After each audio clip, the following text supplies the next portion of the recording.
Punjabi radio 'ਚ ਵੈਸੇ ਸੁਣ ਰਹੇ ਸਾਰੇ ਸਰੋਤਿਆਂ ਨੂੰ ਬਲਵਿੰਦਰ ਕੌਰ ਵੱਲੋਂ ਪਿਆਰ ਭਰੀ ਸਤਿ ਸ਼੍ਰੀ ਅਕਾਲ। ਤੇ ਜੀ ਸਾਡੇ ਨਾਲ ਜੁੜਨਗੇ ਅੱਜ ਸੁਸ਼ੀਲ ਦਸਾਂਝ ਜੀ ਖਬਰ ਤੇ ਨਜ਼ਰ ਪ੍ਰੋਗਰਾਮ ਦੇ ਵਿੱਚ, ਤੇ ਕਰਾਂਗੇ ਕੁਝ ਕੁ ਗੱਲਾਂ ਬਾਤਾਂ, ਕੁਝ ਕੁ ਉਹਨਾਂ ਦੀਆਂ ਟਿੱਪਣੀਆਂ ਹੁੰਦੀਆਂ ਉਹ ਆਪਾਂ ਜ਼ਰੂਰ ਗੱਲਬਾਤ ਉਹਨਾਂ ਨਾਲ ਕਰਾਂਗੇ। ਕੀ ਕੁਛ ਚੱਲ ਰਿਹਾ ਪੰਜਾਬ ਦੇ ਵਿੱਚ ਜਾਂ ਪੰਜਾਬ ਤੋਂ ਬਾਹਰ। ਖਬਰਾਂ ਤੋਂ ਪਹਿਲਾਂ ਧੰਨਵਾਦ ਕਰਨਾ ਚਾਹੁੰਦੇ ਹਾਂ ਸਾਡੇ ਸਪਾਂਸਰਸ ਜਿਨ੍ਹਾਂ ਨੇ ਇਸ ਪ੍ਰੋਗਰਾਮ ਨੂੰ ਸਪਾਂਸਰ ਕੀਤਾ। ਗੁਰਦੀਪ ਸਿੰਘ ਬਿਰਦੀ ਕਲੋਬਸ ਖਾਲਸਾ ਇੰਸ਼ੋਰੈਂਸ ਏਜੰਸੀ 4082272500 ਇਹਨਾਂ ਦਾ ਫੋਨ ਨੰਬਰ ਹੈ। ਅਸ਼ਾਨਜੀਤ ਸਿੰਘ ਕਲੋਟੀ ਜੁਬਾ ਸਿਟੀ, ਸਤਨਾਮ ਸਿੰਘ ਗਿਆਓ ਸਲਮਾ, ਤਲਵਿੰਦਰ ਸਿੰਘ ਤੇ Pritam Singh ਗਿਆਓ Bakersfield, Sarabjit Singh ਚੋਕਰ ਟਰਲਿਕ, Jasvir Singh ਜੋਸਨ mountain house. ਬਹੁਤ ਬਹੁਤ ਇਹਨਾਂ ਦੇ ਧੰਨਵਾਦੀ, ਇਹਨਾਂ ਨੇ ਇਸ ਪ੍ਰੋਗਰਾਮ ਨੂੰ ਸਪਾਂਸਰ ਕੀਤਾ, ਆਪ ਸਭ ਤੱਕ ਪਹੁੰਚਾਇਆ ਜੀ।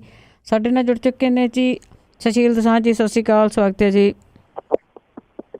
ਬਹੁਤ ਬਹੁਤ ਮਿਹਰਬਾਨੀ ਬਲਵਿੰਦਰ ਜੀ। ਤੇ ਪੰਜਾਬੀ ਰੇਡੀਓ USA ਦੇ ਸਾਰੇ ਸਰੋਤਿਆਂ ਨੂੰ ਵੀ ਚੰਡੀਗੜ੍ਹ ਸਟੂਡੀਓ ਤੋਂ ਸੁਸ਼ੀਲ ਦਸਾਂਝ ਦੀ ਪਿਆਰ ਭਰੀ ਸਤਿ ਸ਼੍ਰੀ ਅਕਾਲ, ਆਦਾਬ ਤੇ ਨਮਸਕਾਰ। ਸਰ ਦੋਸਤੋ, ਅਸੀਂ ਤੁਹਾਡੇ ਨਾਲ ਖਬਰ ਤੇ ਨਜ਼ਰ ਪ੍ਰੋਗਰਾਮ 'ਚ ਹੈ। ਖਬਰ ਤੇ ਨਜ਼ਰ ਪ੍ਰੋਗਰਾਮ ਦੇ ਵਿੱਚ ਅੱਜ ਤੋਂ 3 ਦਿਨ ਰਹਿ ਗਏ ਨੇ ਪੰਜਾਬ ਦੇ ਵਿੱਚ ਵੋਟਾਂ ਪੈਣ ਦੇ ਵਿੱਚ, ਤੇ ਕਿਸ ਕਿਸਮ ਦੀ ਸਿਚੁਏਸ਼ਨ ਨਵੀਂ ਡਿਵੈਲਪ ਹੋ ਰਹੀ ਹੈ। ਬਹੁਤ ਸਾਰੀਆਂ ਗੱਲਾਂ ਬਾਤਾਂ ਲੋਕ ਕਰ ਰਹੇ ਨੇ, ਬਹੁਤ ਸਾਰੀਆਂ ਗੱਲਾਂ ਬਾਤਾਂ ਮੀਡੀਆ ਕਰ ਰਿਹਾ, ਤੇ ਖਾਸ ਤੌਰ ਦੇ ਉੱਤੇ ਮੀਡੀਆ ਦੇ ਕੁਝ ਗਰੁੱਪ ਜਿਹੜੇ ਆ ਉਹ ਆਪੋ ਆਪਣੇ ਓਪੀਨੀਅਨ ਪੋਲਸ ਲੈ ਕੇ ਆ ਰਹੇ ਆ। ਤੇ ਅੱਜ ਇੱਕ ਅੱਧਾ ਓਪੀਨੀਅਨ ਪੋਲ ਹੋਰ ਵੀ ਆ ਸਕਦਾ ਹੈ, ਕਿਉਂਕਿ ਫਿਰ ਜਦੋਂ ਡੋਰ ਟੂ ਡੋਰ ਕੰਪੇਨ ਦਾ ਰਹਿ ਜਾਏਗਾ, ਜਦੋਂ ਚੋਣ ਪ੍ਰਚਾਰ ਬੰਦ ਹੋ ਜਾਏਗਾ, ਫਿਰ ਓਪੀਨੀਅਨ ਪੋਲ ਵੀ ਕੋਈ ਨਹੀਂ ਹੋ ਸਕੇਗਾ, ਤੇ ਫਿਰ ਆਖਰੀ ਵੋਟ ਪੈਣ ਤੱਕ ਕੋਈ ਓਪੀਨੀਅਨ ਪੋਲ ਨਹੀਂ ਹੋਣਾ। ਸੋ ਅੱਜ ਓਪੀਨੀਅਨ ਪੋਲ ਜਿਹੜੇ ਹੈ ਉਹਨਾਂ ਦੀ ਚਰਚਾ ਬਹੁਤ ਜ਼ਿਆਦਾ ਪੰਜਾਬ ਦੇ ਵਿੱਚ। ਅਸੀਂ ਉਸ ਹਵਾਲੇ ਨਾਲ ਵੀ ਕੁਝ ਗੱਲਾਂ ਕਰਾਂਗੇ ਤੇ ਕੁਝ ਹੋਰ ਗੱਲਾਂ ਬਾਤਾਂ ਪੰਜਾਬ ਦੀ ਸਿਆਸਤ ਨੂੰ ਕੇਂਦਰ 'ਚ ਰੱਖਦੇ ਹੋਏ, ਖਾਸ ਕਰਕੇ ਪੰਜਾਬ ਦੀ ਇਲੈਕਸ਼ਨ ਪੋਲਿਟਿਕਸ ਨੂੰ ਸੈਂਟਰ 'ਚ ਰੱਖਦੇ ਹੋਏ ਗੱਲਾਂ ਬਾਤਾਂ ਕਰਾਂਗੇ। ਸੋ ਗੱਲਬਾਤ ਦਾ ਸਿਲਸਿਲਾ ਸ਼ੁਰੂ ਕਰਨਗੇ ਬਲਵਿੰਦਰ ਜੀ। ਤੇ ਜੀ ਸੁਸ਼ੀਲ ਜੀ, ਸਭ ਤੋਂ ਪਹਿਲਾਂ ਜਿਹੜੀ ਸਵੇਰ ਦੀ ਇੱਥੇ ਦੇ ਹਿਸਾਬ ਨਾਲ ਮਾੜੀ ਘਟਨਾ ਜਿਹੜੀ ਉਹ ਆ ਰਹੀ ਆ ਕਿ ਕਾਂਗਰਸੀ ਉਮੀਦਵਾਰ ਤੇ ਹਮਲਾ ਹੋਇਆ, ਇੱਥੇ ਇੱਕ ਬਲਾਸਟ ਹੋਇਆ ਜਿਸ ਦੇ ਵਿੱਚ 3 ਲੋਕ ਹਲਾਕ ਹੋ ਗਏ ਤੇ ਕੁਝ ਕੁ ਲੋਕ ਆ ਜਿਹੜੇ ਉਹ ਜ਼ਖਮੀ ਵੀ ਹੋ ਗਏ। ਇਹ ਵੀ ਸੁਣੀਦਾ ਕਿ ਉਮੀਦਵਾਰਾਂ ਦੀਆਂ ਗੱਡੀਆਂ ਤੇ ਗੋਲੀਆਂ ਚਲਾਈਆਂ ਗਈਆਂ। ਦੇਖੋ, ਪਹਿਲੀ ਗੱਲ ਤਾਂ ਇਹ ਹੈ ਕਿ ਜਿਸ ਤਰ੍ਹਾਂ ਬੜਾ ਗਰਮਾ ਗਰਮ ਚੋਣ ਪ੍ਰਚਾਰ ਚੱਲ ਰਿਹਾ ਹੈ ਪੰਜਾਬ ਦੇ ਵਿੱਚ, ਅਕਸਰ ਇਸ ਤਰ੍ਹਾਂ ਦੇ ਖਦਸ਼ੇ ਪ੍ਰਗਟ ਕੀਤੇ ਜਾਂਦੇ ਰਹੇ ਆ। ਘੱਟੋ ਘੱਟ ਪੰਜਾਬ ਜਿਹੜਾ ਕਾਫੀ ਅਮਨ ਅਮਾਨ ਦੀ ਸਿਚੁਏਸ਼ਨ 'ਚ ਹੈ ਇਸ ਵੇਲੇ, ਪੰਜਾਬ ਦੇ ਵਿੱਚ ਜਿੱਥੇ ਚੋਣ ਹਿੰਸਾ ਵੀ ਅਕਸਰ ਨਹੀਂ ਹੁੰਦੀ। ਤੁਹਾਨੂੰ ਯਾਦ ਹੋਏਗਾ ਕਿ ਇੱਕ ਵਾਰ ਜਦੋਂ ਬਹੁਤ ਜ਼ਿਆਦਾ ਹਾਲਾਤ ਮਾੜੇ ਸੀ ਤੇ ਚੋਣ ਹਿੰਸਾ ਦੀ ਗੱਲ ਕਰਨੀ ਹੋਵੇ ਤਾਂ ਜਦੋਂ ਸ਼੍ਰੋਮਣੀ ਅਕਾਲੀ ਦਲ BJP ਨੇ ਬਾਈਕਾਟ ਕੀਤਾ ਸੀ ਚੋਣਾਂ ਦਾ ਪੰਜਾਬ ਦੇ ਵਿੱਚ, ਤੇ ਉਦੋਂ ਨੂਰਮਹਿਲ ਦੇ ਵਿੱਚ BSF ਦੇ 9 ਕਾਰਕੁਨ ਜਿਹੜੇ ਆ ਉਹ ਮਾਰ ਦਿੱਤੇ ਗਏ ਸੀ ਚੋਣਾਂ ਦੇ ਦਿਨਾਂ ਦੌਰਾਨ। ਉਸ ਤੋਂ ਬਾਅਦ ਇਹ ਪਹਿਲੀ ਘਟਨਾ ਜਿਹੜੀ ਅੱਜ ਵਾਪਰੀ ਹੈ, ਜਿਸ ਘਟਨਾ ਬਾਰੇ ਤੁਸੀਂ ਕਹਿ ਸਕਦੇ ਹੋ ਵੀ ਜਿਹਨੇ ਇੱਕ ਨਵੀਂ ਚਿੰਤਾ ਪੈਦਾ ਕੀਤੀ ਹੈ। ਘਟਨਾ ਬਠਿੰਡੇ ਏਰੀਏ ਦੇ ਵਿੱਚ ਮੌੜ ਮੰਡੀ ਦੇ ਵਿੱਚ ਜਿਹੜੇ ਕਾਂਗਰਸ ਪਾਰਟੀ ਦੇ ਕੈਂਡੀਡੇਟ ਨੇ ਹਰਮਿੰਦਰ ਸਿੰਘ ਜੱਸੀ, ਉਹਨਾਂ ਦੇ ਕਾਫਲੇ ਤੇ ਜਾਂ ਕਹਿ ਲਓ ਉਹਨਾਂ ਦੇ ਰੋਡ ਸ਼ੋਅ ਜਦੋਂ ਖਤਮ ਹੋ ਰਿਹਾ ਸੀ, ਉੱਥੇ ਹਮਲਾ ਹੋਇਆ ਹੈ ਜਿਹਦੇ 'ਚ 3 ਲੋਕ ਮਾਰੇ ਗਏ ਨੇ, 15 ਲੋਕ ਜ਼ਖਮੀ ਨੇ। ਇੱਥੇ ਇੱਕ ਗੱਲ ਬੜੀ ਇੰਪੋਰਟੈਂਟ ਨੋਟ ਕਰਨ ਵਾਲੀ ਹੈ ਵੀ ਜਿਹੜੇ ਹਰਮਿੰਦਰ ਸਿੰਘ ਜੱਸੀ ਹੈ ਇਹ ਕਾਂਗਰਸ ਦੇ ਕੈਂਡੀਡੇਟ ਹੈ, ਤੇ ਜਿਹੜਾ ਡੇਰਾ ਸੱਚਾ ਸੌਦਾ ਦਾ ਚੀਫ ਹੈ ਗੁਰਮੀਤ ਰਾਮ ਰਹੀਮ, ਉਹਦਾ ਇਹ ਕੁੜਮ ਹੈ। ਤੇ ਇਹਨੂੰ ਮੈਂ ਏਦਾਂ ਤਾਂ ਨਹੀਂ ਜੋੜ ਰਿਹਾ ਕਿ ਹਾਂ ਡੇਰੇ ਦੇ ਨਾਲ ਰਿਲੇਟਡ ਕੋਈ ਗੱਲ ਹੋ ਸਕਦੀ ਹੈ, ਪਰ ਉਹਦੇ ਬਾਵਜੂਦ ਇਹਦਾ ਇੱਕ ਅਸਰ ਰਹੇਗਾ। ਭਾਵੇਂ ਡੇਰੇ ਬਾਰੇ ਵੀ ਅਸੀਂ ਗਾਂਹ ਜਾ ਕੇ ਗੱਲ ਕਰਾਂਗੇ, ਪਰ ਡੇਰੇ ਦਾ ਜਾਂ ਡੇਰੇਦਾਰ ਦਾ ਜੇ ਕੁੜਮ ਜਿਹੜਾ ਕਾਂਗਰਸ ਦਾ ਕੈਂਡੀਡੇਟ ਹੈ ਉਹਦੇ ਕਾਫਲੇ ਤੇ ਹਮਲਾ ਹੋਵੇ, 3 ਲੋਕ ਮਰ ਜਾਣ ਤੇ 15 ਲੋਕ ਜ਼ਖਮੀ ਹੋ ਜਾਣ, ਤੇ ਜਿਹੜਾ ਕੈਂਡੀਡੇਟ ਹੈ ਕਾਂਗਰਸ ਦਾ ਉਹ ਬਾਲ ਬਚੇ, ਤੇ ਉਹਨੂੰ ਫਿਰ ਏਦਾਂ ਸਮਝਿਆ ਜਾ ਰਿਹਾ ਹੈ ਕਿ ਹਰਮਿੰਦਰ ਜੱਸੀ ਉੱਪਰ ਹੀ ਹਮਲਾ ਹੈ, ਤੇ ਉਹਦਾ ਫਿਰ ਅਸਰ ਜਿਹੜਾ ਸਪੈਸ਼ਲੀ ਉਹਦੀ ਸੀਟ 'ਤੇ ਲਾਜ਼ਮੀ ਤੌਰ ਤੇ ਰਹੇਗਾ, ਭਾਵੇਂ ਸਾਰੇ ਪੰਜਾਬ 'ਚ ਵੀ ਇਹਦਾ ਅਸਰ ਰਹੇਗਾ। ਪਹਿਲੀ ਗੱਲ ਤਾਂ ਅਸੀਂ ਚਿੰਤਾ ਪ੍ਰਗਟ ਕਰ ਰਹੇ ਹਾਂ ਕਿ ਇਹ ਘਟਨਾ ਇੱਕ ਵਾਪਰ ਗਈ ਹੈ, ਇਹ ਘਟਨਾ ਦੀ ਕੰਟੀਨਿਊਟੀ ਨਾ ਹੋਵੇ। ਸਾਨੂੰ ਇਹ ਫਿਕਰ ਹੈ ਕਿ ਪੰਜਾਬ ਦੇ ਵਿੱਚ ਇੱਕ ਨਵੇਂ ਹਾਲਾਤ ਪੈਦਾ ਕਰਨ ਦੀ ਕੁਝ ਸਾਜ਼ਿਸ਼ਕਾਰਾਂ ਵੱਲੋਂ ਕੋਈ ਨਵੀਂ ਸਾਜ਼ਿਸ਼ ਨਾ ਰਚੀ ਜਾ ਰਹੀ ਹੋਵੇ। ਜੇ ਰਚੀ ਜਾ ਰਹੀ ਹੈ ਤੇ ਪੰਜਾਬ ਦੀਆਂ ਵੀ ਤੇ ਦੇਸ਼ ਦੀਆਂ ਵੀ ਇੰਟੈਲੀਜੈਂਸ ਏਜੰਸੀਆਂ ਜਿਹੜੀਆਂ ਅਕਸਰ ਚੇਤਾਵਨੀਆਂ ਜਾਰੀ ਕਰਦੀਆਂ ਵੀ ਹਾਂ ਇਸ ਦਿਨ ਤੇ ਆਹ ਹੋ ਸਕਦਾ, ਉਸ ਦਿਨ ਤੇ ਆਹ ਹੋ ਸਕਦਾ ਹੈ, ਬੜੀਆਂ ਸਿਕਿਉਰਿਟੀਜ਼ ਟਾਈਟ ਕਰ ਦਿੱਤੀਆਂ ਜਾਂਦੀਆਂ, ਉਹ ਚੇਤਾਵਨੀਆਂ ਜਾਰੀ ਕਰਨ ਦੀ ਥਾਂ ਦੇ ਉੱਤੇ ਜੇ ਕੋਈ ਇਸ ਤਰ੍ਹਾਂ ਦੀ ਨਵੀਂ ਸਾਜ਼ਿਸ਼ ਕੋਈ ਡਿਵੈਲਪ ਹੋ ਰਹੀ ਹੈ ਤੇ ਉਹਦੇ ਤੇ ਨਿਗਾਹ ਰੱਖਦਿਆਂ ਹੋਇਆ ਚੌਕਸੀ ਦੇ ਨਾਲ ਉਹਨਾਂ ਨੂੰ ਉਹਦਾ ਪਰਦਾਫਾਸ਼ ਕਰਨ ਦੀ ਕੋਸ਼ਿਸ਼ ਕਰਨ, ਲੋਕਾਂ 'ਚ ਖੌਫ ਪੈਦਾ ਕਰਨ ਦੀ ਥਾਂ ਦੇ ਉੱਤੇ।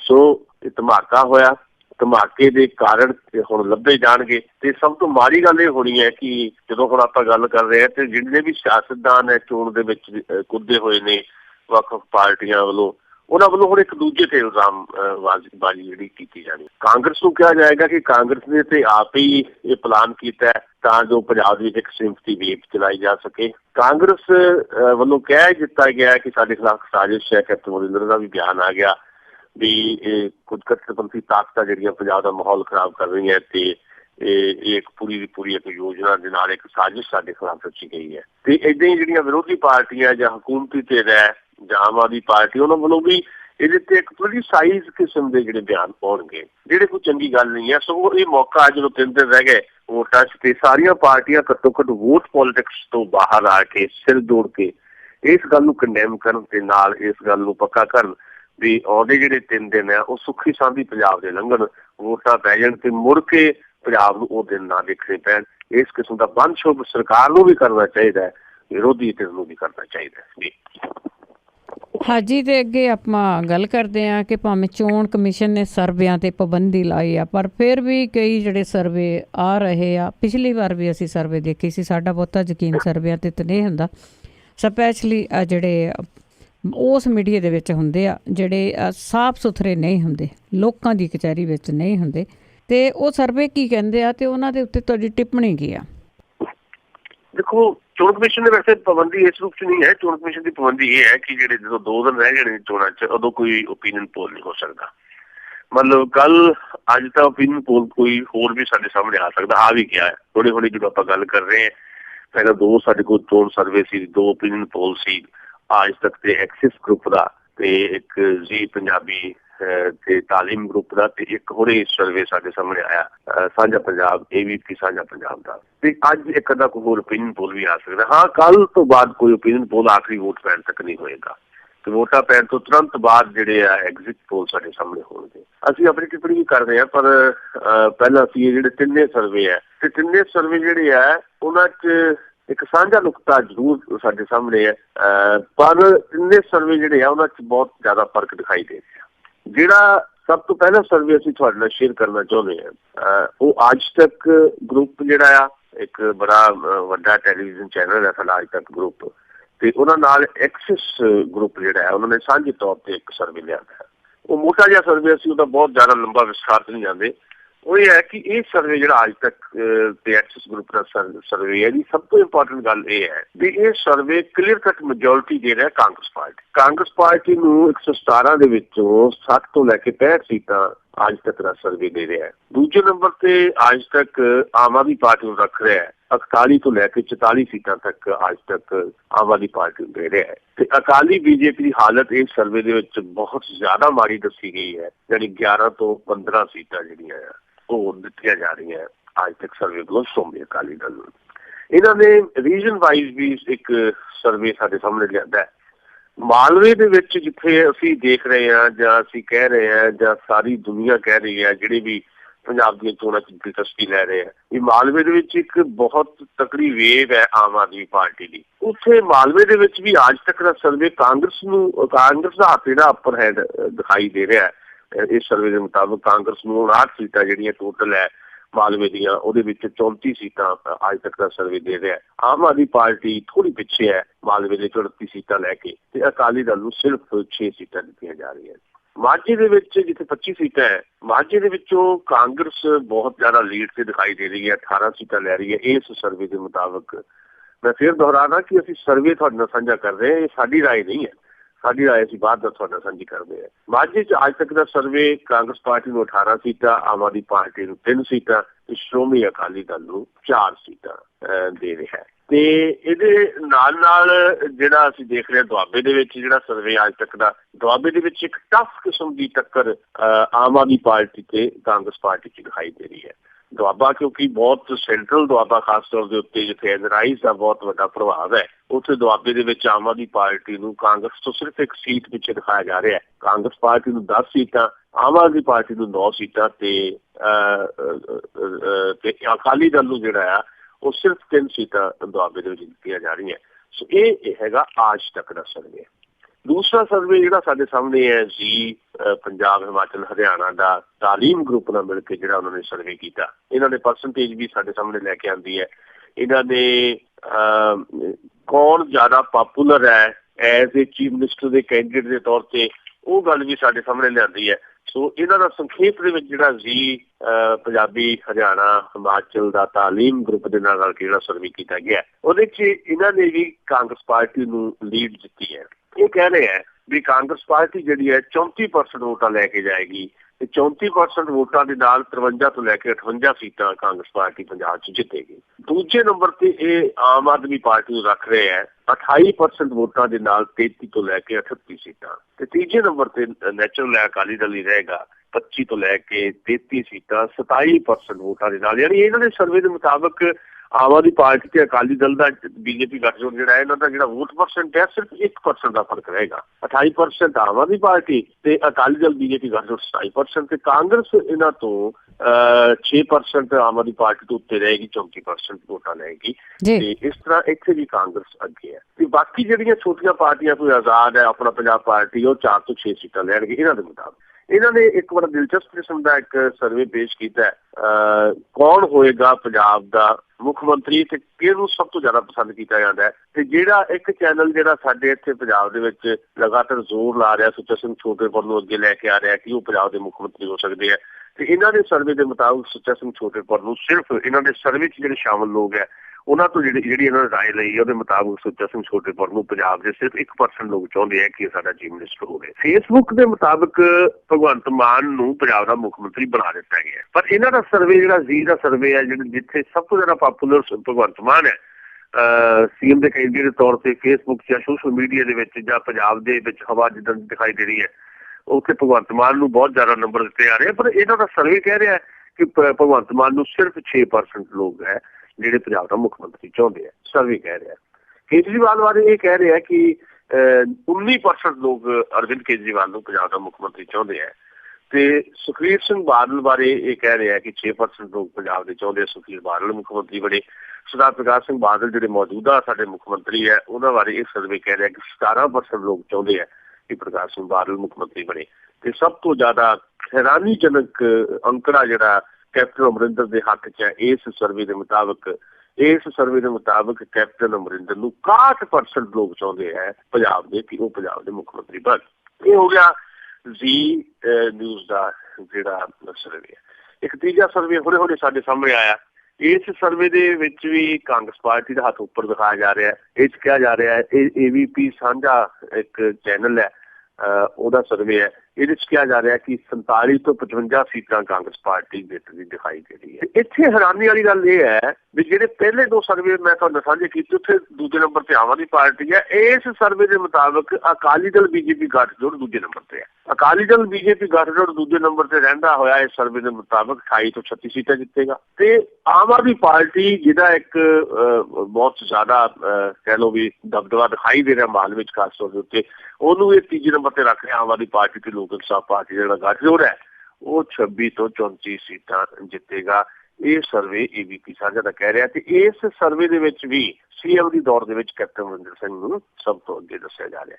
ਸੋ ਇਹ ਤਿੰਨ ਸਰਵੇ ਸਾਡੇ ਕੋਲ ਆ ਥੋੜੇ ਬਹੁਤ 2-3 ਘੰਟਿਆਂ ਦੇ ਵਕਫੇ ਦੇ ਨਾਲ ਇਹ ਸਰਵੇ ਸਾਡੇ ਸਾਹਮਣੇ ਆਏ ਆ। ਜੇ ਹੁਣ ਮੇਰੀ ਟਿੱਪਣੀ ਦੀ ਤੁਸੀਂ ਗੱਲ ਕਰਦੇ ਹੋ ਪਹਿਲੀ ਟਿੱਪਣੀ ਤਾਂ ਇਹੀ ਹੈ ਕਿ ਸਾਡਾ ਸਰਵੇ ਜਿੰਨੇ ਵੀ ਆਉਂਦੇ ਓਪੀਨੀਅਨ ਪੋਲ ਉਹਦੇ 'ਚ ਯਕੀਨ ਨਹੀਂ ਹੁੰਦਾ 100% ਯਕੀਨ ਤਾਂ ਕਦੀ ਵੀ ਨਹੀਂ ਹੋ ਸਕਦਾ ਕਿਉਂਕਿ ਖੁਦ ਸਰਵੇ ਕਰਨ ਵਾਲੇ ਕਹਿੰਦੇ ਹੈ ਵੀ ਸਵਿੰਗ ਹੋ ਸਕਦਾ ਹੈ। ਸਾਡੇ ਜਿਹੜੇ ਸਰਵੇ ਹੈ ਇਹਦੇ 'ਚ -+ ਦਾ ਸਵਿੰਗ 3% ਤੱਕ ਹੋ ਸਕਦਾ ਹੈ। ਇਹ ਖੁਦ ਸਰਵੇ ਵਾਲੇ ਜਿਹੜੇ ਕੰਪਨੀਆਂ ਸਰਵੇ ਕਰਦੀਆਂ ਉਹ ਖੁਦ ਕਹਿੰਦੇ ਹੈ। ਇੱਕ ਗੱਲ ਇਹ। ਦੂਜੀ ਗੱਲ ਜੇ ਸਰਵੇ ਸੱਚੇ ਹੁੰਦੇ ਲਾਜ਼ਮੀ ਤੌਰ ਦੇ ਉੱਤੇ ਤੁਹਾਡੇ ਮੁਲਕ ਦੇ ਵਿੱਚ ਅਮਰੀਕਾ ਦੇ ਵਿੱਚ ਹਿਲੇਰੀ ਕਲਿੰਟਨ ਨੇ ਅੱਜ ਤੁਹਾਡੇ ਰਾਸ਼ਟਰਪਤੀ ਹੋਣਾ ਸੀ। ਟੋਟਲ ਜਿਹੜੇ ਤੁਹਾਡਾ ਮੀਡੀਆ ਦੁਨੀਆ ਭਰ ਦਾ ਮੀਡੀਆ ਹਿਲੇਰੀ ਕਲਿੰਟਨ ਨੂੰ 4 to 5% ਤੱਕ ਜਿਹੜਾ ਅਪਰ ਹੈਂਡ ਦੱਸ ਰਿਹਾ ਸੀ ਡੋਨਾਲਡ ਟਰੰਪ ਦੇ ਮੁਕਾਬਲੇ ਪਰ ਤੁਹਾਡੇ ਸਾਹਮਣੇ ਅੱਜ ਡੋਨਾਲਡ ਟਰੰਪ ਤੁਹਾਡੇ ਰਾਸ਼ਟਰਪਤੀ ਨੇ। ਜੇ ਸਰਵੇ ਠੀਕ ਹੁੰਦੇ ਸਾਰੇ ਕੋਈ ਇੱਕ ਦਾ ਸਰਵੇ ਕਈ ਵਾਰੀ ਸਟੀਕ ਬੈਠ ਵੀ ਜਾਂਦਾ ਹੈ ਪਰ ਓਵਰਆਲ ਸਰਵੇ ਜਿਹੜੇ ਮੈਂ ਕਹਿ ਰਿਹਾ ਜੀ ਸਰਵੇ ਠੀਕ ਹੁੰਦੇ ਤਾਂ ਤੁਹਾਨੂੰ ਯਾਦ ਹੋਏਗਾ ਕਿ ਸਿਰਫ 18 ਸੀਟਾਂ ਪਿਛਲੀ ਵਾਰ ਦਿੱਲੀ ਦੇ ਵਿੱਚ ਜਦੋਂ ਵਿਧਾਨ ਸਭਾ ਦੀਆਂ ਚੋਣਾਂ ਹੋਈਆਂ, ਜਦੋਂ 28 ਸੀਟਾਂ ਪਹਿਲਾਂ ਜਿੱਤ ਚੁੱਕੀ ਸੀ ਆਮ ਆਦਮੀ ਪਾਰਟੀ ਤੇ ਕਾਂਗਰਸ ਨਾਲ ਰਲ ਕੇ ਸਰਕਾਰ ਵੀ ਬਣਾ ਚੁੱਕੀ ਸੀ 49 ਦਿਨ ਦੀ ਸਰਕਾਰ। ਉਹ ਸਰਕਾਰ ਜਦੋਂ ਚਲੀ ਗਈ, ਉਸ ਸਰਕਾਰ ਤੋਂ ਬਾਅਦ ਜਿਹੜੀਆਂ ਫੇਰ ਚੋਣਾਂ ਹੋਈਆਂ ਉਦੋਂ ਜਿੰਨੇ ਵੀ ਸਰਵੇ ਸੀ ਉਹ ਵੱਧ ਤੋਂ ਵੱਧ 18 ਸੀਟਾਂ ਦੇ ਰਹੇ ਸੀ ਦਿੱਲੀ ਦੇ ਵਿੱਚ ਆਮ ਆਦਮੀ ਪਾਰਟੀ ਨੂੰ, ਤੇ ਆਮ ਆਦਮੀ ਪਾਰਟੀ ਨੇ ਦਿੱਲੀ ਦੇ ਵਿੱਚ 17 ਤੋਂ 67 ਸੀਟਾਂ ਜਿੱਤੀਆਂ। ਜੇ ਸਰਵੇ ਸਹੀ ਹੁੰਦੇ ਫਿਰ ਉੱਤਰ ਪ੍ਰਦੇਸ਼ ਦੇ ਵਿੱਚ ਜਦੋਂ ਲੋਕ ਸਭਾ ਚੋਣਾਂ ਹੋ ਰਹੀਆਂ ਸੀ, ਉੱਤਰ ਪ੍ਰਦੇਸ਼ ਦੇ ਵਿੱਚ ਭਾਵੇਂ ਭਾਰਤੀ ਜਨਤਾ ਪਾਰਟੀ ਨੂੰ ਜਿੱਤਦਿਆਂ ਦਿਖਾਇਆ ਸਾਰੇ ਸਰਵੇ ਨੇ ਜਿੰਨੇ ਵੀ ਸਰਵੇ ਹੋਏ, ਪਰ ਹੱਦ 45 ਸੀਟਾਂ ਲੋਕ ਸਭਾ ਦੀਆਂ ਅਸੀਆਂ ਚ ਦੇ ਰਹੇ ਸੀ ਸਾਰੇ ਸਰਵੇ ਜਿਹੜੇ ਆ। ਹੱਦ ਇੱਕ ਅੱਧਾ ਸਰਵੇ ਜਿਹੜਾ 45 ਸੀਟਾਂ ਦੇ ਰਿਹਾ ਸੀ, ਪਰ ਉੱਤਰ ਪ੍ਰਦੇਸ਼ ਦੇ ਵਿੱਚ ਐਡੀ ਪ੍ਰਚੰਡ ਜਿੱਤ ਹਾਸਲ ਕੀਤੀ ਭਾਰਤੀ ਜਨਤਾ ਪਾਰਟੀ ਨੇ 80 ਦੇ ਵਿੱਚੋਂ 73 ਲੋਕ ਸਭਾ ਦੀਆਂ ਸੀਟਾਂ ਜਿੱਤੀਆਂ। ਇਹ ਕੁਝ ਮਿਸਾਲਾਂ ਨੇ। ਜੇ ਸਰਵੇ ਸਹੀ ਹੁੰਦੇ ਤਾਂ ਅੱਜ ਨਿਤੀਸ਼ ਕੁਮਾਰ ਬਿਹਾਰ ਦੇ ਮੁੱਖ ਮੰਤਰੀ ਨਹੀਂ ਸੀ ਹੋਏ। ਸੋ ਓਵਰਆਲ ਮੈਂ ਇਹਨਾਂ ਸਰਵੇਆਂ ਨੂੰ ਰੱਦ ਕਰਦਾ। ਦੂਜੀ ਗੱਲ, ਇਹ ਤਿੰਨੇ ਸਰਵੇ ਜਿਹੜੇ ਹੈ ਇਹਨਾਂ ਤਿੰਨਾਂ ਸਰਵੇਆਂ ਦੇ ਵਿੱਚ ਸਿਰਫ ਇੱਕੋ ਗੱਲ ਕਾਮਨ ਹੈ।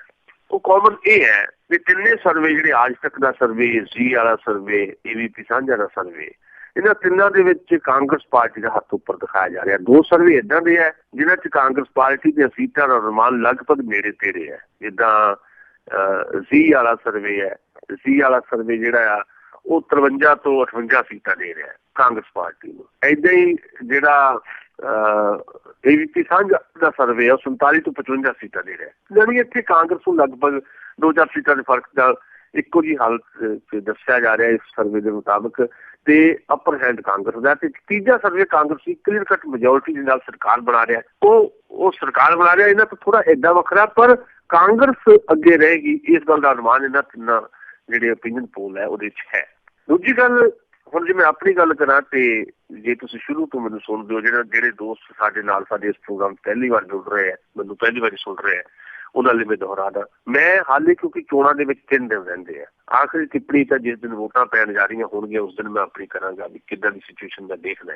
ਪਰ ਜੇ ਸ਼ੁਰੂ ਤੋਂ ਜਿਹੜੇ ਦੋਸਤ ਸਾਨੂੰ ਸੁਣ ਰਹੇ ਆ ਤੇ ਮੇਰੀ ਧਾਰਨਾ ਜਿਹੜੀ ਸ਼ੁਰੂ ਤੋਂ ਬਣੀ ਹੋਈ ਉਹ ਧਾਰਨਾ ਹਾਲੇ ਵੀ ਕਾਇਮ ਹੈ। ਉਹ ਧਾਰਨਾ ਸੀਟਾਂ ਦਾ ਫਰਕ ਇੱਧਰ ਉੱਧਰ ਹੋ ਸਕਦਾ ਹੈ, 2-4 ਸੀਟਾਂ ਦਾ। ਉਹ ਧਾਰਨਾ ਮੇਰੀ ਇਹੀ ਹੈ ਕਿ 19 ਕੌਣ ਰਹੇਗਾ ਜਾਂ 21 ਕੌਣ ਰਹੇਗਾ, ਇਹ ਆਮ ਆਦਮੀ ਪਾਰਟੀ ਤੇ ਕਾਂਗਰਸ ਦਾ ਮੁਕਾਬਲਾ ਹੈ।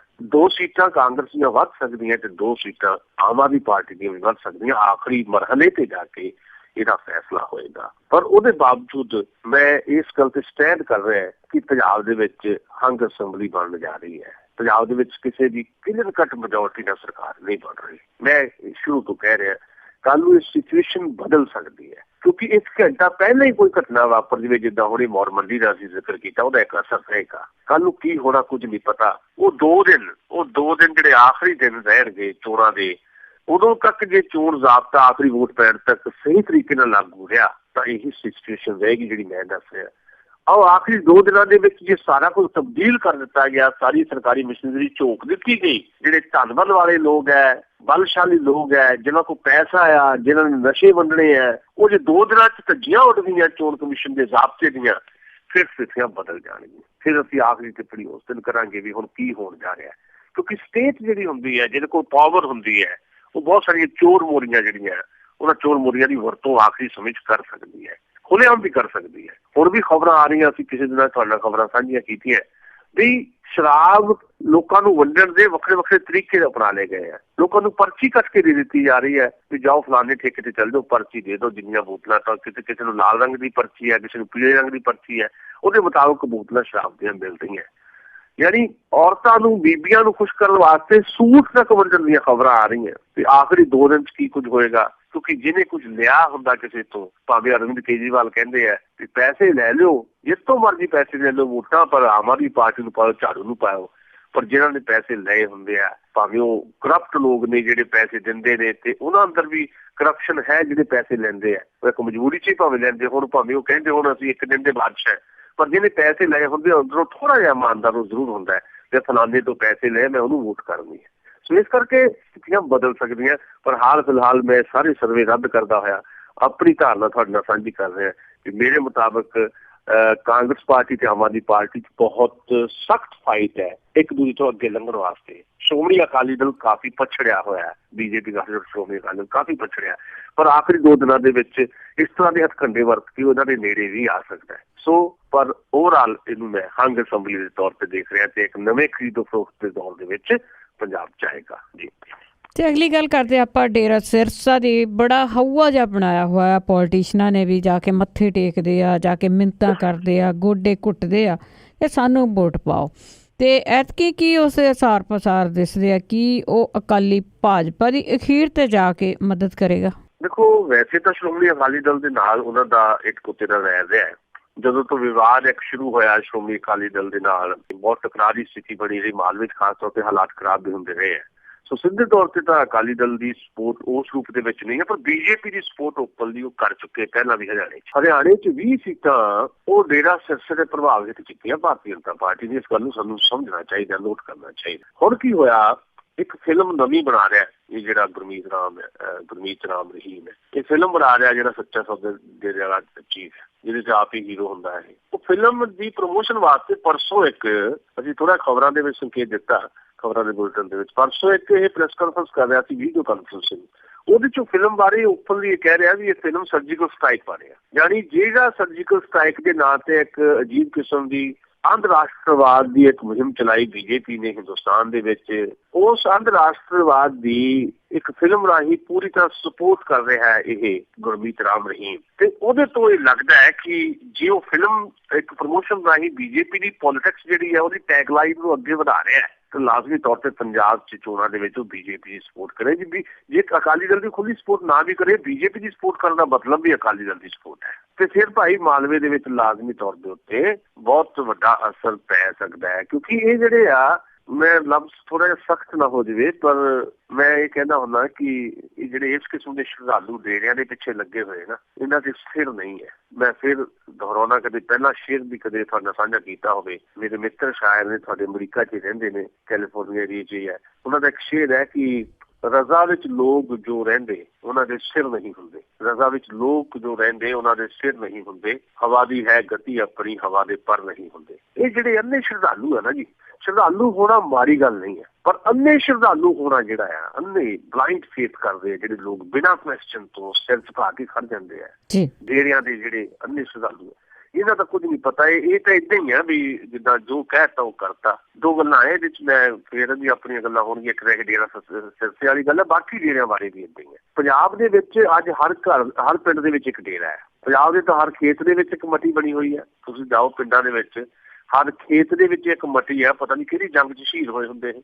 ਏਦਾਂ ਹੀ ਇਹ ਜਿਹੜੇ ਡੇਰੇਦਾਰ ਆ, ਇਹਨਾਂ ਨੇ ਲੋਕਾਂ ਨੂੰ ਮੂਰਖ ਬਣਾਉਣ ਦੇ ਆਪਣੇ ਆਪਣੇ ਹੱਥਕੰਡੇ ਅਪਣਾਏ ਹੋਏ ਆ। ਤੇ ਡੇਰਾ ਸਿਰਸੇ ਵਾਲਾ ਜਿਹੜਾ ਆ, ਇਹ ਆਖਰੀ ਸਮੇਂ ਤੇ ਫੈਸਲਾ ਕਰਦੇ ਆ। ਪਹਿਲਾਂ ਪਿਛਲੇ ਕੁਝ ਸਮੇਂ ਤੋਂ ਤਾਂ ਸੀਟ ਵਾਈਜ਼ ਇਹ ਫੈਸਲਾ ਕਰਦੇ ਰਹੇ ਆ ਵੀ ਫਲਾਣੇ ਨੂੰ ਵੋਟ ਕਰਨਾ, ਫਲਾਣੇ ਨੂੰ ਨਹੀਂ। ਜਿੱਦਾਂ ਬਾਕੀ ਥਾਵਾਂ ਤੇ ਜੇ ਉਹ ਬੀਜੇਪੀ ਨੂੰ ਸਪੋਰਟ ਕਰਦੇ ਆ, ਪਰ ਹਰਮਿੰਦਰ ਜੱਸੀ ਕਿਉਂਕਿ ਉਹਨਾਂ ਦਾ ਕੋਰਮ ਹੈ, ਇਸ ਕਰਕੇ ਉਹ ਸੀਟ ਤੇ ਹਰਮਿੰਦਰ ਜੱਸੀ ਨੂੰ ਸਪੋਰਟ ਕਰ ਦਿਓ। ਮਤਲਬ ਪਿਕ ਐਂਡ ਚੂਜ਼ ਕਰਦੇ ਰਹੇ ਆ ਪਿਛਲੇ ਸਮੇਂ 'ਚ। ਇੱਕ ਵਾਰੀ ਸਿੱਧੀ ਸਪੋਰਟ ਵੀ ਕਰਦੇ ਰਹੇ ਆ, ਕਦੀ ਕਾਂਗਰਸ ਨੂੰ, ਕਦੀ ਕਿਸੇ ਨੂੰ। ਹੁਣ ਨਵੀਂ ਸਿਚੁਏਸ਼ਨ ਦੇ ਵਿੱਚ ਰਾਹੁਲ ਗਾਂਧੀ ਡੇਰਾ ਸਵਾਮੀ, ਜਿਹੜਾ ਰਾਧਾ ਸਵਾਮੀ, ਉੱਥੇ ਵੀ 18 ਘੰਟੇ ਕੱਟਿਆ ਹੈ, ਕਾਂਗਰਸ ਵਾਲੇ ਗਏ। ਆ ਜਿਹੜਾ ਕਿਹੜਾ ਡੇਰਾ ਬੱਲਾਂ ਵਾਲਾ ਜਿਹੜਾ ਜਲੰਧਰ 'ਚ ਹੈ, ਜਲੰਧਰ ਜ਼ਿਲ੍ਹੇ ਦੇ ਵਿੱਚ, ਉੱਥੇ ਵੀ ਰਾਹੁਲ ਗਾਂਧੀ ਜਾਇਆ ਜਦੋਂ ਪਿਛਲੀ ਵਾਰੀ ਆਇਆ। ਆਮ ਆਦਮੀ ਪਾਰਟੀ ਵਾਲੇ ਵੀ ਜਾਏ ਸਾਰੇ ਥਾਵਾਂ ਤੇ, ਲਗਭਗ ਸਾਰੇ ਥਾਵਾਂ ਤੇ ਡੇਰਿਆਂ 'ਚ। ਡੇਰਾ ਬੱਲਾ ਵੀ ਜਾਏ, ਅਰਵਿੰਦ ਕੇਜਰੀਵਾਲ ਉੱਥੇ ਵੀ ਜਾਏ, ਤੇ ਅਕਾਲੀਆਂ ਨੇ ਵੀ ਗੇੜੇ ਤੇ ਗੇੜੇ ਕੱਢੇ ਸਾਰੇ ਡੇਰਿਆਂ ਤੇ। ਅਕਾਲੀ ਹੁਣ ਵੀ ਜਾਏ, ਇੱਥੇ ਅਕਾਲੀਆਂ ਦੇ ਬਹੁਤ ਸਾਰੇ MLA ਜਿਹੜੇ ਖੜੇ ਆ, ਬੀਜੇਪੀ ਦੇ MLA ਖੜੇ ਆ, ਕੁਝ ਕਾਂਗਰਸੀ ਨਿੱਜੀ ਤੌਰ ਤੇ ਵੀ ਜਾਏ ਆ ਇੱਥੇ ਆਪਣੇ ਕੀ ਆ ਸਰਸੇ ਵਾਲਾ। ਪਰ ਜਿਹੜੀ ਵੱਡੀ ਲੀਡਰਸ਼ਿਪ ਹੈ, ਨਾ ਕੈਪਟਨ ਅਮਰਿੰਦਰ ਸਿੰਘ, ਨਾ ਰਾਹੁਲ ਗਾਂਧੀ, ਤੇ ਨਾ ਹੀ ਅਰਵਿੰਦ ਕੇਜਰੀਵਾਲ ਆਮ ਆਦਮੀ ਪਾਰਟੀ ਵੱਲੋਂ, ਇਹਨਾਂ ਨੇ ਸੱਚਾ ਸੌਦਾ ਡੇਰੇ ਦਾ ਕੋਈ ਗੇੜਾ ਨਹੀਂ ਕੱਢਿਆ। ਇਸ ਕਰਕੇ ਲੱਗਦਾ ਇਹ ਹੈ ਕਿ ਬੀਜੇਪੀ ਨੂੰ, ਜਿੱਦਾਂ ਮੈਂ ਦੱਸਿਆ, ਇੱਕ ਤਾਂ ਸਰਜੀਕਲ ਸਟ੍ਰਾਈਕ ਦੇ ਨਾਂ ਤੋਂ ਫਿਲਮ ਬਣਾ ਰਿਹਾ ਵੀ ਉਹ ਬੀਜੇਪੀ ਨੂੰ ਸਪੋਰਟ ਕਰਨਗੇ, ਤਾਂ ਅਕਾਲੀਆਂ ਨੂੰ ਵੀ ਲਾਜ਼ਮੀ ਉਹ ਸਪੋਰਟ ਚਲੀ ਜਾਏਗੀ। ਤੇ ਇਹਦਾ ਨੁਕਸਾਨ ਫਿਰ ਮਾਲਵੇ ਦੇ ਵਿੱਚ ਕਾਂਗਰਸ ਨੂੰ ਤੇ ਆਮ ਆਦਮੀ ਪਾਰਟੀ ਨੂੰ ਉਠਾਉਣਾ ਪੈ ਸਕਦਾ ਹੈ। ਤੇ ਉਹ ਜਿਹੜੀ ਅਕਾਲੀ ਦਲ ਬੀਜੇਪੀ ਗੱਠਜੋੜ ਬਹੁਤ ਪਛੜੀ ਨਜ਼ਰ ਆ ਰਹੀ ਹੈ, ਉਹ ਥੋੜੀ ਨੇੜੇ ਆ ਸਕਦੀ ਹੈ। ਜਿਹੜੀਆਂ 5-4 ਸੀਟਾਂ ਦੱਸੀਆਂ ਜਾ ਰਹੀਆਂ ਮਾਲਵੇ 'ਚ, ਉਹ ਸੀਟਾਂ 10-12 ਵੀ ਬਣ ਸਕਦੀਆਂ ਇਹਨਾਂ ਦੀ ਸਪੋਰਟ ਦੇ ਨਾਲ। ਇਹ ਇੱਕ ਖਤਰਾ ਬਰਕਰਾਰ ਹੈ। ਤੇ ਅਸੀਂ ਓਵਰਆਲ ਵੈਸੇ ਜਾਤ ਦੀ ਰਾਜਨੀਤੀ, ਧਰਮ ਦੀ ਰਾਜਨੀਤੀ, ਡੇਰਿਆਂ ਦੀ ਰਾਜਨੀਤੀ, ਅਸੀਂ ਉਹਨੂੰ ਕ੍ਰਿਟੀਸਾਈਜ਼ ਕਰਦੇ ਆਏ ਹਾਂ, ਕ੍ਰਿਟੀਸਾਈਜ਼ ਕਰਦੇ ਰਵਾਂਗੇ। ਤੇ ਈਵਨ ਜਲਾਲਾਬਾਦ ਦੇ ਵਿੱਚ ਵੀ ਰਾਏ ਸਿੱਖ ਬਰਾਦਰੀ ਜਿਹੜੀ ਆ, ਉਹ ਬਰਾਦਰੀ ਦੀ ਵੋਟ ਜਿਹੜੀ ਸਾਨੂੰ ਪਤਾ ਲੱਗ ਰਿਹਾ, ਉਹ ਵੀ ਆਖਰੀ ਟਾਈਮ ਤੇ ਫੈਸਲਾ ਕਰਦੇ ਆ। ਉਹ ਕਹਿੰਦੇ ਜੀ ਜੋ ਸਾਨੂੰ ਕਹਿਤਾ ਸੀ ਤਾਂ ਉਹੀ ਕਰਨਾ। ਸਾਡੀ ਜੀ 86,000 ਵੋਟ, ਉਹਦੇ ਵਿੱਚ 40,000 ਪੋਲ ਹੁੰਦੀ ਹੈ, ਤਾਂ 40,000 ਇੱਕ ਥਾਂ ਤੇ ਪੈਣੀ ਹੈ ਜਿੱਥੇ ਸਾਡੇ ਆਗੂ ਨੇ ਕਹਿਤਾ, ਸ਼ੇਰ ਸੁਕਵਾਇਆ ਨੇ। इस तरह की राजनीति जी है वो चाहे पंजाब च हो रही हो, चाहे उत्तर प्रदेश च हो रही हो, जात की राजनीति, बरादरी की राजनीति, इलाके की राजनीति, ये बहुत खतरनाक है। बिल्कुल जी, जातां बरादरियां वाले ही अपनियां ਇਹ ਜਾਤਾਂ ਬਰਾਦਰੀਆਂ ਦਾ ਜਿਹੜਾ ਫਾਸਲਾ ਹੈ ਖੁਦ ਹੀ ਖਤਮ ਨਹੀਂ ਕਰਨਾ ਚਾਹੁੰਦੇ। ਇਹ ਵੋਟਾਂ ਦੀ ਰਾਜਨੀਤੀ ਬਣ ਕੇ ਜ਼ਰੂਰ ਉੱਭਰਦੇ ਆ ਇਲੈਕਸ਼ਨ ਦੇ ਟਾਈਮ 'ਤੇ, ਅੱਗੇ ਪਿੱਛੇ ਜ਼ਰੂਰ ਗੁੱਸਾ ਕਰਦੇ ਆ ਕਿ ਸਾਨੂੰ ਜਾਤੀ ਸ਼ਬਦ ਕਹਿ ਦਿੱਤਾ, ਕਹਿ ਦਿੱਤਾ, ਪਰ ਅੱਜ ਕੱਲ੍ਹ ਬੜੇ ਮਾਣ ਦੇ ਨਾਲ ਇਹਨਾਂ ਚੀਜ਼ਾਂ ਨੂੰ ਉਭਾਰਿਆ ਜਾਂਦਾ। ਅਤੇ ਅੱਗੇ ਆਪਾਂ ਨੂੰ ਪਤਾ ਕਿ ਇਲੈਕਸ਼ਨਾਂ ਕਰਕੇ ਜਿਹੜੇ ਪ੍ਰਵਾਸੀ ਆ ਉਹ ਪਹਿਲੀ ਵਾਰ ਬਹੁਤ ਵੱਡੀ ਤਾਦਾਦ ਦੇ ਵਿੱਚ ਵੱਖ ਵੱਖ ਪਾਰਟੀਆਂ ਦੇ ਲਈ ਗਏ ਆ, ਪਰ ਜਿਹੜੇ ਆਮ ਆਦਮੀ ਪਾਰਟੀ ਦੇ ਆ ਸਮਰਥਕ NRI ਗਏ ਆ ਉਹਨਾਂ ਨੂੰ ਖਾਸ ਨਿਸ਼ਾਨਾ ਬਣਾਇਆ ਗਿਆ, ਉਹਨਾਂ ਨੂੰ ਤੇ ਅੱਤਵਾਦੀ ਵੀ ਕਹਿ ਦਿੱਤਾ ਗਿਆ ਆ, ਉਹਨਾਂ ਨੂੰ ਬਹੁਤ ਕੁਛ ਜਿਹੜੇ ਮਾੜੇ ਲਫ਼ਜ਼ ਵੀ ਬੋਲੇ ਗਏ ਆ। NRIs ਸਾਡੇ ਭੈਣ ਭਰਾ ਜਿਹੜੇ ਬਹੁਤ ਸਾਰੇ ਇੱਥੇ ਆਏ ਆ, NRIs ਦਾ ਹਮੇਸ਼ਾ ਹੀ ਕੋਈ ਨਾ ਕੋਈ ਭੂਮਿਕਾ ਰਹੀ ਹੈ ਸਾਡੇ ਪੰਜਾਬ ਦੇ ਹਰ ਮਾਮਲੇ 'ਚ। ਸਰਕਾਰਾਂ ਹੱਥ ਖੜ੍ਹੀਆਂ ਕਰਦੀਆਂ ਰਹੀਆਂ। ਤੁਸੀਂ ਆਪਣੇ ਪਿੰਡਾਂ 'ਚ ਜਾਓ, ਸਾਡੇ ਖਾਸ ਤੌਰ 'ਤੇ ਦੁਆਬੇ 'ਚ ਤੁਸੀਂ ਦੇਖੋ, ਸਾਡੇ ਹਰ ਪਿੰਡ ਦਾ ਜਿਹੜਾ ਵਿਕਾਸ ਹੈ ਨਾ ਜੀ ਉਹ NRIs ਕਰਕੇ ਹੈ। ਮਤਲਬ ਮੈਂ ਦੂਰ ਨਹੀਂ ਜਾਂਦਾ, ਮੇਰਾ ਆਪਣਾ ਪਿੰਡ ਦੁਸਾਂਝ ਕਲਾਂ ਵੱਡਾ ਪਿੰਡ ਹੈ। ਸਾਡੇ ਜਿਹੜੇ 10 ਪਿੰਡ ਆਲੇ ਦੁਆਲੇ ਆ ਉਹਨਾਂ ਨੇ ਰਲ ਕੇ ਸਾਡੇ ਦੁਸਾਂਝ ਕਲਾਂ ਦਾ ਲੜਕੀਆਂ ਦਾ ਸਕੂਲ ਜਿਹੜਾ 1911 ਦੇ ਵਿੱਚ ਕੁੜੀਆਂ ਦਾ ਸਕੂਲ ਸੀਗਾ, ਜਦੋਂ ਪੰਜਾਬ ਦੇ ਵਿੱਚ ਸਿਰਫ 2 ਹੀ ਕੁੜੀਆਂ ਦੇ ਹੋਸਟਲ ਹੁੰਦੇ ਸੀ, ਇੱਕ ਸਿੱਧਵਾਂ ਵੇਟ ਤੇ ਇੱਕ ਸਾਡੇ ਪਿੰਡ ਦੁਸਾਂਝ ਕਲਾਂ।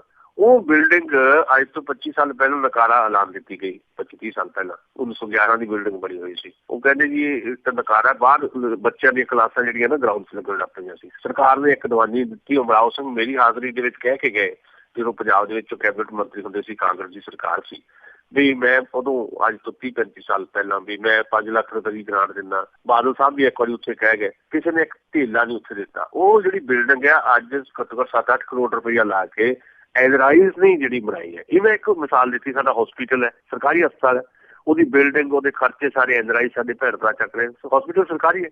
ਸਰਕਾਰੀ ਸਕੂਲਾਂ ਨੂੰ ਵੀ ਉਹਦੀਆਂ ਬਿਲਡਿੰਗਾਂ, ਦੂਜਾ ਤੀਜਾ, ਪਿੰਡ ਦੀਆਂ ਗਲੀਆਂ ਨਾਲੀਆਂ, ਸਾਰਾ ਕੁਝ NRIs ਹੈ। ਇੱਕ ਬਹੁਤ ਵੱਡੀ ਭੂਮਿਕਾ। ਇਹ ਮੇਰੇ ਪਿੰਡ ਦੀ ਕਹਾਣੀ ਨਹੀਂ ਹੈ, ਇਹ ਦੁਆਬੇ ਦੇ, ਖਾਸ ਤੌਰ ਤੇ ਦੁਆਬੇ ਦੇ ਤਾਂ ਹਰ ਪਿੰਡ ਦੀ ਕਹਾਣੀ ਹੈ। ਪਿੰਡ 'ਚ ਟੂਰਨਾਮੈਂਟ ਹੋ ਰਿਹਾ, ਪਿੰਡ 'ਚ ਚੰਗੇ ਕੰਮ ਹੋ ਰਹੇ ਆ, ਪਿੰਡ 'ਚ ਕੁਝ ਵੀ ਚੰਗਾ ਹੋ ਰਿਹਾ, ਉਹਦੇ 'ਚ NRI ਸੀ ਇੱਕ ਭੂਮਿਕਾ ਰਹੀ ਹੈ। ਝੋਨਾ 'ਚ ਵੀ ਲਾਜ਼ਮੀ ਤੌਰ ਤੇ ਰਹਿੰਦੀ ਹੈ। ਔਰ ਐਤਕੀ ਪਹਿਲੀ ਵਾਰ ਹੈ ਕਿ ਵੀ ਦੁਆਬੇ ਤੋਂ ਬਾਅਦ ਮਾਝੇ ਦੇ ਵਿੱਚ ਵੀ NRIs ਦਾ ਦਖਲ ਦਿਖਾਈ ਦੇ ਰਿਹਾ, ਮਾਲਵੇ 'ਚ ਵੀ ਦਿਖਾਈ ਦੇ ਰਿਹਾ, ਭਾਵੇਂ ਜ਼ਿਆਦਾ ਦਖਲ ਦੁਆਬੇ 'ਚ ਹੈ। ਹੁਣ ਜਿਹੜੀ ਟੋਟਲ NRIs ਆਏ, ਕਿੰਨੀ ਗਿਣਤੀ ਕਿੰਨੀ ਨਹੀਂ, ਵੱਖਰੇ ਵੱਖਰੇ ਦਾਅਵੇ ਹੋ ਸਕਦੇ ਆ। ਉਹਦੇ 'ਚ 70% ਜਿਹੜੇ NRIs ਆਏ ਆ ਐਤਕੀ ਉਹ ਚੇਂਜ ਕਰਕੇ ਆਏ ਆ, ਆਪਣੇ ਕੰਮ ਛੱਡ ਕੇ ਆਏ ਆ, ਆਪਣੀਆਂ ਨੌਕਰੀਆਂ ਛੱਡ ਕੇ ਆਏ, ਆਪਣੇ ਧੰਦੇ ਛੱਡ ਕੇ ਆਏ ਆ। ਉਹ 'ਚੋਂ 70% ਜਿਹੜੇ ਆ ਉਹ ਆਮ ਆਦਮੀ ਪਾਰਟੀ ਦੇ ਪੱਖ 'ਚ ਆਏ ਆ। ਤੇ ਇਸ ਗੱਲ ਦੀ ਤਕਲੀਫ ਜਿਹੜੀ ਹੈ, ਜਿਹੜੀ ਸੱਤਾਧਾਰੀ ਧਿਰ ਹੈ ਸ਼੍ਰੋਮਣੀ ਅਕਾਲੀ ਦਲ ਦੀ, ਜਿਹੜੀ ਬਾਰੇ ਚੋਣ ਤਾਂ ਹੋਣੀ ਹੈ, ਕਾਂਗਰਸ ਨੂੰ ਵੀ ਹੈ। ਸੋ ਉਹਨਾਂ ਦੀ ਲੀਡਰਸ਼ਿਪ ਵੱਲੋਂ ਇਸ ਤਰ੍ਹਾਂ ਦੇ ਜਿਹੜੇ ਬਿਆਨਬਾਜ਼ੀਆਂ ਕੀਤੀਆਂ ਜਾ ਰਹੀਆਂ ਤੇ ਖਾਸ ਤੌਰ ਤੇ ਚੰਦੇ ਦੇ ਬਾਰੇ 'ਚ ਵੀ ਇਹ ਤਾਂ ਜੀ ਜਿਹੜਾ ਪੈਸੇ ਦੀ ਫੰਡਿੰਗ ਜਿਹੜੀ ਹੋ ਰਹੀ ਹੈ, ਟੈਰਰਿਸਟ ਆਰਗੇਨਾਈਜੇਸ਼ਨ ਕਰ ਰਹੀਆਂ, ਇਹ ਤੋਹੀਨ ਹੈ। ਅਸਲ 'ਚ NRIs ਦੀ ਤੋਹੀਨ ਹੈ, ਉਹਨਾਂ ਦੀ ਤੋਹੀਨ ਹੈ ਜਿਨ੍ਹਾਂ ਨੇ ਪੰਜਾਬ ਨੂੰ ਬਚਾਇਆ ਜਾਂ ਪੰਜਾਬ ਨੂੰ ਬਚਾ ਰਹੇ ਆ। ਤੇ ਇਹਦੇ 'ਚੋਂ ਕੱਢਣ ਪਾਉਣ ਨੂੰ ਕੁਛ ਨਹੀਂ ਹੈਗਾ, ਸਗੋਂ ਇਹਦੇ ਨਾਲ ਇੱਕ ਗੁੱਸਾ ਹੋਰ ਵਧਿਆ NRIs 'ਚ, ਤੇ ਉਸ ਗੁੱਸੇ ਦਾ ਸ਼ਿਕਾਰ ਸ਼੍ਰੋਮਣੀ ਅਕਾਲੀ ਦਲ, BJP ਗਠਜੋੜ ਤੇ ਕਾਂਗਰਸ ਪਾਰਟੀ ਨੂੰ ਵੀ ਹੋਣਾ ਪੈ ਸਕਦਾ। ਤੇ ਇਹਦਾ ਸਭ ਤੋਂ ਜ਼ਿਆਦਾ ਅਸਰ ਦੁਆਬੇ 'ਚ ਹੀ ਦਿਸੇਗਾ, ਜਿੱਥੇ ਸਰਵੇ ਵੀ ਕਹਿ ਰਹੇ ਆ, ਪਰ ਮੈਂ ਭਾਵੇਂ ਸਰਵੇ ਯਕੀਨ ਨਹੀਂ ਕਰਦਾ, ਮੇਰੀ ਇਹ ਧਾਰਨਾ ਹੈ ਵੀ ਦੁਆਬੇ ਦੇ ਵਿੱਚ ਜਿੱਥੇ ਕਿਹਾ ਜਾ ਰਿਹਾ ਸੀ ਕਾਂਗਰਸ ਬਹੁਤ ਲੀਡਿੰਗ ਪੋਜੀਸ਼ਨ ਦੇ ਵਿੱਚ ਹੈ, ਦੁਆਬੇ 'ਚ ਬਹੁਤ ਟਫ ਫਾਈਟ ਜਿਹੜੀ ਹੈ ਆਮ ਆਦਮੀ ਪਾਰਟੀ ਇਸੇ ਕਰਕੇ ਦੇ ਰਹੀ ਹੈ ਕਾਂਗਰਸ ਨੂੰ, ਲਗਭਗ ਬਰਾਬਰ ਹੈ। ਇਸੇ ਕਰਕੇ ਕਿਉਂਕਿ NRIs ਦਾ ਇੱਕ ਬਹੁਤ ਵੱਡਾ ਰੋਲ ਤੇ ਭੂਮਿਕਾ ਇਹਨਾਂ ਚੋਣਾਂ 'ਚ ਹੋਣ ਜਾ ਰਹੀ ਹੈ ਜੀ। ਅਤੇ ਅਖੀਰ ਵਿੱਚ ਆਪਾਂ ਜਾਂਦੇ ਜਾਂਦੇ UP ਤੇ ਵੀ ਝਾਤ ਮਾਰਦੇ ਜਾਂਦੇ ਹਾਂ, ਉੱਥੇ ਦੀਆਂ ਇਲੈਕਸ਼ਨਾਂ ਦੇ ਵਿੱਚ ਕਿਸ ਤਰ੍ਹਾਂ ਦੀਆਂ ਸਰਗਰਮੀਆਂ? ਸਰਵੇ ਉਹਦੇ ਬਾਰੇ ਵੀ ਆਏ, ਅਸੀਂ ਸਰਵੇ ਤੇ ਨਹੀਂ ਜਾਂਦੇ, ਪਰ ਉੱਥੇ ਇੱਕ ਤਾਂ ਜਿਹੜਾ ਸਮਾਜਵਾਦੀ ਪਾਰਟੀ ਦਾ ਪਰਿਵਾਰ ਹੈ, ਜਿਹੜੀ ਮੁਲਾਇਮ ਸਿੰਘ ਯਾਦਵ ਸਮਾਜਵਾਦੀ ਪਾਰਟੀ ਦੇ ਪਰਿਵਾਰ ਦੇ ਚੀਫ ਹੈ, ਜਿਹੜੀ ਹਾਲਤ ਉੱਥੇ ਮੁਲਾਇਮ ਸਿੰਘ ਯਾਦਵ ਦੀ ਕਰ ਦਿੱਤੀ ਗਈ ਹੈ, ਅੱਜ ਉਹ ਆਊਟ ਆਫ ਸੀਨ ਦਿਖਾਈ ਦੇ ਰਹੇ ਆ। ਉਹਨਾਂ ਦੇ ਭਰਾ ਸ਼ਿਵਪਾਲ ਯਾਦਵ ਜਿਹੜੇ ਉਹਨਾਂ ਦੇ ਨਾਲ ਸੀ, ਉਹਨਾਂ ਦਾ ਤਾਜ਼ਾ ਬਿਆਨ ਇਹ ਆਇਆ ਕਿ ਉਹ ਵੀ ਇੱਕ ਵੱਖਰੀ ਪਾਰਟੀ ਹੁਣ ਬਣਾਉਣਗੇ, ਪਰ ਉਹ 'ਚ ਨਿਕਲ ਪਾਉਣ ਨੂੰ ਕੁਝ ਨਹੀਂ ਹੈ, ਕੱਢਣ ਪਾਉਣ ਨੂੰ ਕੁਝ ਨਹੀਂ ਹੈ। ਅਖਿਲੇਸ਼ ਯਾਦਵ ਨੇ ਇੱਕ ਸਿਆਣੀ ਖੇਡ ਇਹ ਖੇਡੀ ਹੈ ਕਿ ਉਹਨੇ ਇੱਕ ਤਾਂ ਆਪਣੀ ਇੱਕ ਦਿੱਖ ਜਾਂ ਅਕਸ ਜਿਹੜਾ ਆਪਣਾ ਸ਼ਖਸੀ ਵਿਕਾਸ ਕਰਦਿਆਂ ਹੋਇਆ, ਭਾਵੇਂ ਉਹਨਾਂ ਦੀ ਆਪਦੀ ਪਾਰਟੀ ਦੇ ਵਿੱਚ ਬਹੁਤ ਸਾਰੇ ਗਲਤ ਕਿਸਮ ਦੇ, ਦਾਗੀ ਕਿਸਮ ਦੇ ਲੋਕ ਹੈ, ਪਰ ਖੁਦ ਆਪਣੀ ਇਮੇਜ ਜਿਹੜੀ ਹੈ ਅਖਿਲੇਸ਼ ਯਾਦਵ ਨੇ ਬੜੀ ਕਲੀਨ ਰੱਖੀ ਹੋਈ ਹੈ। So as a chief minister ਦੇ ਤੌਰ ਦੇ ਉੱਤੇ, ਇੱਕ ਯੰਗ ਮੈਨ ਦੇ ਤੌਰ ਦੇ ਉੱਤੇ ਅਖਿਲੇਸ਼ ਯਾਦਵ ਦੀ ਇੱਕ ਪੋਪੂਲੈਰਿਟੀ ਬਣੀ ਹੋਈ ਹੈ। ਤੇ ਸਿਆਣੀ ਗੱਲ ਉਹਨੇ ਇਹ ਕੀਤੀ ਹੈ ਕਿ ਉਹਨੇ ਇਹ ਭਾਂਪ ਲਿਆ ਵੀ ਪਿਛਲੀਆਂ ਲੋਕ ਸਭਾ ਚੋਣਾਂ 'ਚ, ਜਿੱਦਾਂ ਮੈਂ ਜ਼ਿਕਰ ਕੀਤਾ ਵੀ 80 ਦੇ ਵਿੱਚ 73 ਸੀਟਾਂ BJP ਨੂੰ ਮਿਲੀਆਂ ਨਰਿੰਦਰ ਮੋਦੀ ਦੀ ਇੱਕ ਲਹਿਰ ਕਰਕੇ, ਵਿੱਚ ਉਦਾਂ ਦੀ ਸਥਿਤੀ ਬਣ ਗਈ ਤੇ UP ਦਾ ਉਹਨਾਂ ਨੇ ਹੱਥੋਂ ਗਿਆ ਸੋ ਉਹਨੇ ਸਿਆਣੀ ਗੱਲ ਇਹ ਕੀਤੀ, ਉਹਨੇ ਕਾਂਗਰਸ ਨਾਲ ਹੱਥ ਮਿਲਾ ਲਿਆ। ਭਾਵੇਂ ਉਸ ਮੇਲ ਦੇ ਕਿੰਨੇ ਕੁ ਫਾਇਦੇ ਹੁੰਦੇ ਕਿੰਨੇ ਕੁ ਨਹੀਂ ਬਾਅਦ ਦੀ ਗੱਲ ਹੈ, ਪਰ ਉਹਦੇ ਖਿਲਾਫ ਹੋਣ ਵਾਲਾ ਹੈ। ਤੇ ਸਰਕਾਰ ਜੇ ਨਹੀਂ ਵੀ ਬਣਾ ਪਾਉਂਦੇ, ਹੰਗ ਅਸੈਂਬਲੀ ਵੀ ਬਣਦੀ ਹੈ ਯੂਪੀ ਦੇ ਵਿੱਚ, ਤਾਂ ਉਹ ਇੱਕ ਵੱਡੀ ਧਿਰ ਦੇ ਤੌਰ ਤੇ ਰਹੇਗੀ ਸਮਾਜਵਾਦੀ ਪਾਰਟੀ ਤੇ ਕਾਂਗਰਸ ਪਾਰਟੀ ਦਾ ਗਠਜੋੜ। ਤੇ ਜਿਹੜੀ ਲੋਕ ਸਭਾ ਦੇ ਵਿੱਚ ਇੱਕ ਪੂਰੀ ਵੇਵ ਦੇ ਵਿੱਚ 73 ਸੀਟਾਂ ਜਿੱਤ ਗਏ, 80 ਦੇ ਵਿੱਚੋਂ ਬੀਜੇਪੀ ਵਾਲੇ, ਉਹਨਾਂ ਦਾ ਵੋਟ ਪਰਸੈਂਟੇਜ ਘਟਿਆ, ਪਰ ਉਹ ਲਗਭਗ ਬਰਾਬਰ ਸੀਟਾਂ ਜਿੱਤ ਰਹੇ ਜੋ ਦਿਖਾਈ ਦੇ ਰਿਹਾ। ਤੇ ਬੀਐਸਪੀ ਕਾਫੀ ਪਿਛੜਦੀ ਹੋਈ ਨਜ਼ਰ ਆ ਰਹੀ ਹੈ ਯੂਪੀ ਦੇ ਵਿੱਚ। ਸੋ ਇੱਕ ਟਫ ਫਾਈਟ ਬੀਜੇਪੀ ਤੇ ਸਮਾਜਵਾਦੀ ਪਾਰਟੀ ਤੇ ਕਾਂਗਰਸ ਪਾਰਟੀ ਤੇ ਉੱਤਰ ਪ੍ਰਦੇਸ਼ ਦੀ ਸਾਨੂੰ ਦੇਖਣ ਨੂੰ ਮਿਲੇਗੀ। ਤੇ ਪੋਸੀਬਿਲਿਟੀ ਹੈ ਕਿ ਉੱਥੇ ਸਰਕਾਰ ਬੀਜੇਪੀ ਵੀ ਬਣਾ ਸਕਦੀ ਹੈ, ਥੋੜੇ ਬਹੁਤ ਫਰਕ ਦੇ ਨਾਲ ਸਮਾਜਵਾਦੀ ਪਾਰਟੀ ਤੇ ਕਾਂਗਰਸ ਵੀ ਬਣਾ ਸਕਦੀ। ਉੱਥੇ ਹਾਲੇ ਪਿਆ 1.5 ਮਹੀਨਾ ਵੋਟਾਂ ਦੇ ਵਿੱਚ, ਇਸ ਕਰਕੇ ਅਸੀਂ ਉੱਦਾਂ ਦੀ ਚਰਚਾ ਸ਼ਾਇਦ ਉਸ ਲੈਵਲ 'ਤੇ ਨਹੀਂ ਕਰ ਸਕਦੇ। ਪਰ ਇੱਕ ਬਹੁਤ ਦਿਲਚਸਪ ਮੰਜ਼ਰ ਤੁਹਾਨੂੰ ਉੱਤਰ ਪ੍ਰਦੇਸ਼, ਜਿੱਥੇ ਸਾਡੇ ਪੰਜਾਬ ਤੋਂ ਕਿਤੇ ਜ਼ਿਆਦਾ ਆਬਾਦੀ ਰਹਿੰਦੀ ਹੈ, ਲਗਭਗ 20 ਕਰੋੜ ਲੋਕ ਹੈ ਉੱਥੇ, ਤੇ 20 ਕਰੋੜ ਆਪਣੇ ਆਪ 'ਚ ਇੱਕ ਵੱਡਾ ਮੁਲਕ ਹੋਇਆ ਕਰਦਾ ਹੈ। ਤੇ ਉੱਥੇ ਦੀ ਰਾਜਨੀਤੀ ਦੇਸ਼ ਦੀ ਰਾਜਨੀਤੀ ਨੂੰ ਸੈੱਟ ਕਰੇਗੀ। ਜੇ ਕਾਂਗਰਸ ਤੇ ਸਮਾਜਵਾਦੀ ਪਾਰਟੀ ਜਿੱਤ ਗਏ ਤਾਂ ਫਿਰ ਲੋਕ ਸਭਾ ਦੇ ਵਿੱਚ ਕਾਂਗਰਸ ਤੇ ਸਮਾਜਵਾਦੀ ਪਾਰਟੀ ਦਾ ਗਠਜੋੜ ਵੀ ਸਾਹਮਣੇ ਆਏਗਾ ਤੇ ਇੱਕ ਨੈਸ਼ਨਲ ਲੀਡਰ ਦੇ ਤੌਰ ਤੇ ਰਾਹੁਲ ਗਾਂਧੀ ਦੇ ਨਾਲ ਅਖਿਲੇਸ਼ ਯਾਦਵ ਵੀ ਉੱਭਰਨਗੇ। ਜੀ ਬਹੁਤ ਸੁਸ਼ੀਲ ਦਸਾਂਝ ਜੀ, ਤੁਹਾਡਾ ਧੰਨਵਾਦ। ਮਿਹਰਬਾਨੀ, ਸ਼ੁਕਰੀਆ। ਥੈਂਕ ਯੂ ਜੀ। ਤੇ ਸਰੋਤ ਸਾਨੂੰ ਸੁਸ਼ੀਲ ਦਸਾਂਝ ਜੋ ਸਾਡੇ ਨਾਲ ਜੁੜਦੇ ਨੇ, ਕਰਦੇ ਨੇ ਖਬਰਾਂ। ਹੁਣ ਬਲਵਿੰਦਰ ਕੌਰ ਵੱਲੋਂ ਵੀ ਅਗਲੇ ਬੁਲੇਟਿਨ ਤੱਕ ਆਪ ਸਭ ਨੂੰ ਹੀ ਪਿਆਰ ਭਰੀ ਸਤਿ ਸ੍ਰੀ ਅਕਾਲ।